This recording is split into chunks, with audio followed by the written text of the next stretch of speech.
Hay objetos que parecen guardar la esencia de sus dueños, incluso después de que ellos desaparecen. En un pequeño pueblo de Chile, un osito de peluche se convirtió en el centro de uno de los misterios más perturbadores jamás documentados. ¿Por qué cuando un niño desaparece sin dejar rastro, qué queda atrás? ¿Solamente un juguete, o algo mucho más oscuro? Esta es la historia real del juguete que nunca dejó de moverse, del niño que nunca regresó, y de un pueblo entero que aprendió a temer las noches de tormenta. Bienvenidos a Niños del Desconocido, donde las historias más inquietantes nacen de la inocencia perdida. Era el año 1991, en un pequeño pueblo del sur de Chile, cerca de la cordillera. Las casas eran modestas, las calles de tierra, y todos se conocían. Era el tipo de lugar donde las puertas raramente se cerraban con llave, donde los niños jugaban hasta que oscurecía sin que nadie se preocupara demasiado. Pero todo eso cambió una tarde de marzo, cuando Matías, un niño de apenas 7 años, salió a jugar y nunca volvió. Matías era un niño tranquilo, de grandes ojos oscuros y sonrisa tímida. Vivía con su madre, una mujer que trabajaba en la pequeña panadería del pueblo, y su abuela, quien cuidaba de él mientras su madre trabajaba. Matías tenía pocos juguetes, como la mayoría de los niños del lugar, pero había uno que amaba por encima de todos, un osito de peluche marrón, gastado por los años, con un ojo de botón negro y otro remendado con hilo rojo.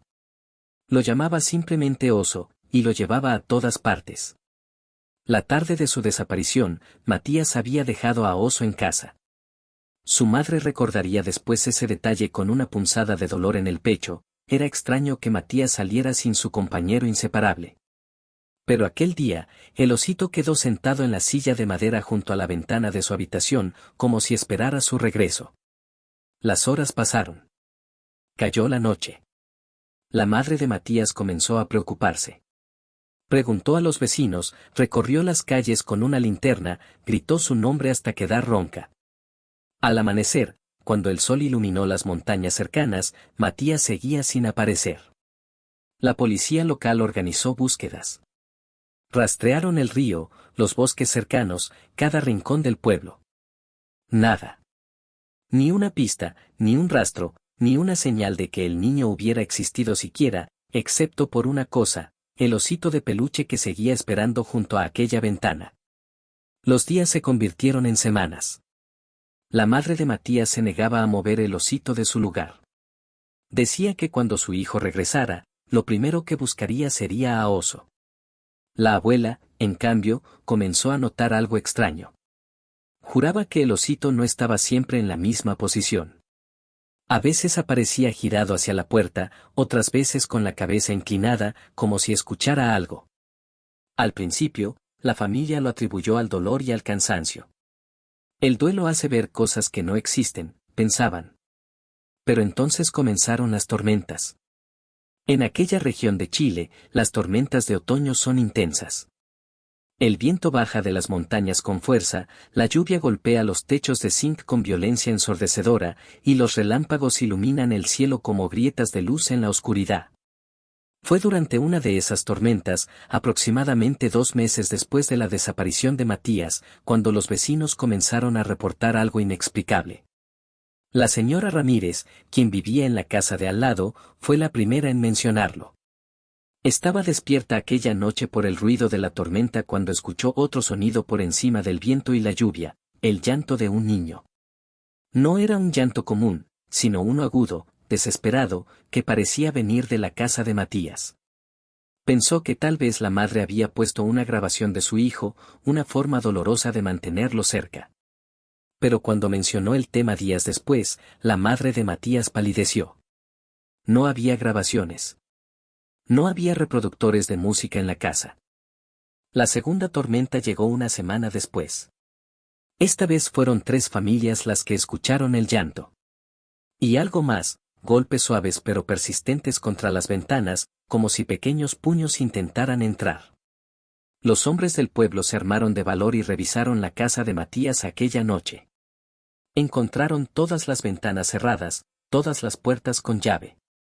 Y en la habitación del niño, bajo la luz parpadeante de las linternas, vieron algo que heló su sangre. El osito de peluche estaba en el suelo, a varios metros de la silla donde siempre había estado. La madre insistió en que nadie había movido el osito. La abuela, temblando, confirmó que había cerrado la habitación con llave después de limpiar esa misma tarde. No había forma de que el juguete hubiera caído por sí solo, y mucho menos de que rodara hasta el centro de la habitación. Pero allí estaba, con su ojo remendado mirando hacia la ventana, como si observara la tormenta. A partir de ese momento, el pueblo comenzó a hablar. Las historias se multiplicaron, cada una más perturbadora que la anterior. Don Sergio, el carpintero del pueblo, juró haber visto la silueta de un niño pequeño abrazando un osito de peluche junto al río, bajo la lluvia, durante una noche de tormenta. Cuando se acercó, la figura desapareció.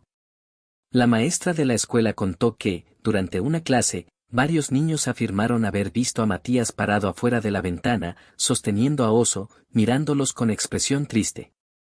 Cuando ella se giró para mirar, no había nadie. El caso llamó la atención de La Tercera, uno de los periódicos más importantes de Chile. En 1991, un periodista viajó al pueblo para investigar la desaparición de Matías y los extraños fenómenos que la rodeaban. Entrevistó a docenas de testigos, fotografió la casa, habló con la policía local. El artículo que publicó mezclaba el dolor de una madre por su hijo perdido con el miedo colectivo de un pueblo que había visto cosas que no podía explicar. El periodista mismo admitió haber sentido una presencia inquietante en la habitación del niño, una sensación de estar siendo observado por alguien muy pequeño, muy triste y muy enojado. Pero la historia no termina ahí. Porque el osito de peluche comenzó a moverse con más frecuencia. La familia intentó guardarlo en un cajón, pero aparecía nuevamente en la silla. Lo colocaron en el ático, pero al día siguiente estaba en la cocina. Finalmente, desesperada, la abuela de Matías decidió llevarlo a la iglesia del pueblo, pensando que tal vez un sacerdote podría bendecirlo o, mejor aún, quedarse con él. El padre Gonzalo, un hombre de edad avanzada que había bautizado a Matías años atrás, aceptó recibir el osito. Lo colocó en una pequeña habitación trasera de la iglesia, donde guardaba objetos donados y vestimentas litúrgicas. Aquella noche, el padre Gonzalo se quedó rezando en el altar principal cuando escuchó pasos pequeños en el pasillo trasero. Pasos de niño. Creyendo que algún chico del pueblo había entrado a jugar, fue a investigar. No encontró a nadie. Pero cuando abrió la puerta de la habitación trasera, el osito estaba parado en el centro, como si alguien lo hubiera dejado ahí con cuidado, y todas las velas de la habitación se habían encendido solas. El padre Gonzalo no habló del incidente con nadie durante días, pero finalmente confesó a la madre de Matías que no podía quedarse con el osito. Le sugirió enterrarlo en un lugar sagrado, junto con una oración por el descanso del alma del niño. La familia aceptó. Una tarde gris de junio, enterraron a Oso en el pequeño cementerio del pueblo, bajo un árbol donde Matías solía trepar. Y entonces, las apariciones cesaron. Los llantos en las noches de tormenta se detuvieron. Los golpes en las ventanas desaparecieron. El pueblo respiró con alivio, aunque el misterio de la desaparición de Matías nunca se resolvió. Su caso permanece abierto hasta el día de hoy, archivado como desaparición sin resolver en los registros policiales de la región. Pero los habitantes mayores del pueblo, aquellos que vivieron aquellos meses de 1991, no han olvidado. Todavía hablan en voz baja sobre el niño que desapareció y el juguete que no podía descansar. Algunos creen que Matías dejó parte de su espíritu en aquel osito de peluche, una conexión tan fuerte que ni siquiera la muerte o la distancia pudieron romper. Otros piensan que el osito fue una puerta, un objeto a través del cual algo o alguien intentaba comunicarse desde el otro lado. En 1993, 2 años después del entierro del osito, el Archivo de Tradiciones Urbanas de Santiago recogió testimonios orales sobre el caso. Antropólogos interesados en el folclore chileno documentaron la historia como parte de las leyendas vivas del sur del país. El caso fue clasificado no solo como una tragedia humana, sino como un fenómeno paranormal documentado, con múltiples testigos confiables, reportes de prensa y evidencia circunstancial imposible de ignorar. Lo que hace este caso particularmente perturbador es su naturaleza colectiva. No fue una sola persona la que vio o escuchó algo extraño. Fueron decenas de vecinos, personas de diferentes edades, profesiones y niveles de educación, todos reportando experiencias similares durante meses. ¿Fue una alucinación colectiva causada por el dolor compartido? ¿O realmente había algo más, algo que desafía nuestra comprensión de lo que es posible? Los objetos tienen memoria, dicen algunos. Absorben la energía de quienes los poseen, especialmente si el vínculo es fuerte y prolongado. Un juguete amado por un niño durante años se convierte en algo más que tela y relleno. Se convierte en un confidente, un guardián de secretos, un testigo silencioso de risas y lágrimas. Y cuando ese niño desaparece de forma traumática, ¿qué sucede con toda esa energía acumulada? ¿Simplemente se disipa? ¿O permanece, atrapada, buscando una forma de expresarse? La ciencia no tiene respuestas para preguntas como estas. La parapsicología intenta explicar fenómenos de impregnación psíquica, donde objetos retienen impresiones emocionales intensas. Pero incluso los investigadores más experimentados admiten que casos como el de Matías y su osito desafían cualquier explicación racional. No hay fraude evidente, no hay motivo para inventar tales historias en un pueblo pequeño donde todos se conocen. Solo hay miedo, dolor y un misterio que se niega a resolverse.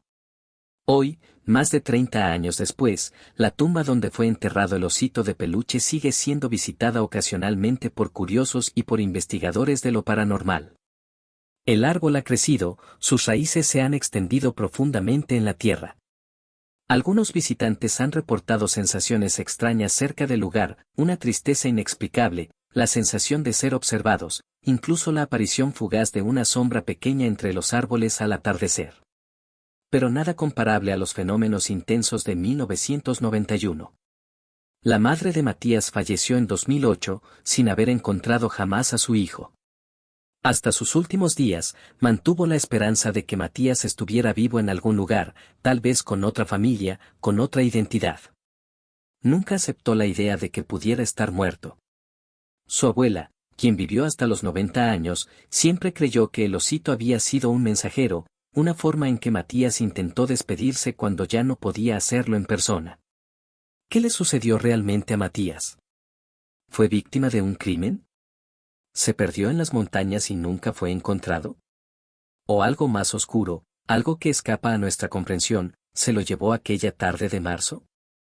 El caso permanece sin resolver, pero las preguntas que plantea siguen tan vivas como el día en que el niño desapareció. Si te encuentras esta historia fascinante y perturbadora, te invito a que des like a este video y lo compartas con alguien que disfrute de los misterios reales. Cada historia que contamos aquí está basada en fuentes verificables, en reportes de prensa, en testimonios documentados. Esto no es ficción. Son los casos más extraños y prohibidos que la historia ha intentado olvidar. Este caso nos recuerda que hay cosas en este mundo que no tienen explicación. Que la línea entre lo vivo y lo muerto, entre lo real y lo imposible, es mucho más delgada de lo que nos gustaría admitir. Y que a veces, los objetos más inocentes, un simple osito de peluche, pueden convertirse en portadores de algo mucho más profundo y aterrador. En América Latina, existen decenas de casos similares. Objetos que parecen tener vida propia, juguetes que se mueven solos, muñecas que parpadean, pelotas que ruedan por pasillos vacíos. Algunos son fraudes, por supuesto. Pero otros, como el caso de Matías, tienen demasiados testigos, demasiada documentación, demasiada consistencia como para ser descartados fácilmente. Son anomalías que desafían nuestra comprensión del mundo, recordándonos que todavía hay mucho que no sabemos, mucho que no podemos controlar, y mucho que tal vez nunca llegaremos a comprender. El pueblo donde vivía Matías sigue existiendo. Es más grande ahora, más moderno. Hay internet, televisión por cable, carreteras pavimentadas. Pero los viejos habitantes aún recuerdan aquellos meses oscuros de 1991, cuando un niño desapareció y su juguete favorito cobró vida. Todavía se niegan a hablar del tema con extraños, todavía bajan la voz cuando mencionan el nombre de Matías. Porque hay heridas que el tiempo no puede curar, y misterios que es mejor dejar enterrados, junto con un osito de peluche bajo un árbol en el cementerio. ¿Crees en objetos malditos? ¿Piensas que es posible que un juguete guarde la energía de su dueño? ¿O todo esto fue simplemente el resultado del dolor colectivo de un pueblo que perdió a uno de sus niños? La verdad es que nunca lo sabremos con certeza. Pero lo que sí sabemos es que el caso fue real, los testimonios fueron reales, y el miedo que dejó en aquella comunidad fue absolutamente real. Esta historia nos enseña algo importante, que debemos cuidar a nuestros niños, protegerlos, nunca subestimar los peligros que los rodean. Porque cuando un niño desaparece, no solo se pierde una vida. Se pierde un futuro, una familia se destruye, y a veces, se deja atrás algo que no puede descansar. Matías nunca fue encontrado, pero su presencia permaneció en aquel osito de peluche, recordándole al mundo que él había existido, que había sido amado, y que su ausencia dejó un vacío imposible de llenar. Si esta historia te ha impactado tanto como a mí cuando la investigué, te pido que te suscribas a Niños del Desconocido y actives la campanita de notificaciones. Cada semana traemos casos reales, documentados y verificados de niños que tocaron lo inexplicable. Historias que los medios olvidan, casos que la ciencia no puede explicar, misterios que merecen ser contados. Comenta abajo, ¿conoces algún caso similar en tu país o región? ¿Has experimentado algo paranormal relacionado con objetos de niños desaparecidos? Queremos conocer tu historia. Este canal existe para mantener viva la memoria de estos casos, para buscar respuestas donde no las hay, y para recordar que algunos misterios son demasiado profundos para ser olvidados.